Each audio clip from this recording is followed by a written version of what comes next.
الحمد لله الذي أنزل على عبده الكتاب ولم يجعل له عوجا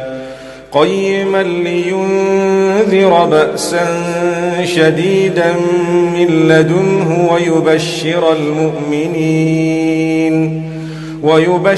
المؤمنين الذين يعملون الصالحات أن لهم أجرا حسنا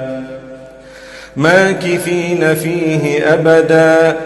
وينذر الذين قالوا اتخذ الله ولدا ما لهم به من علم ولا لآبائهم كبرت كلمة تخرج من أفواههم إن يقولون إلا كذبا.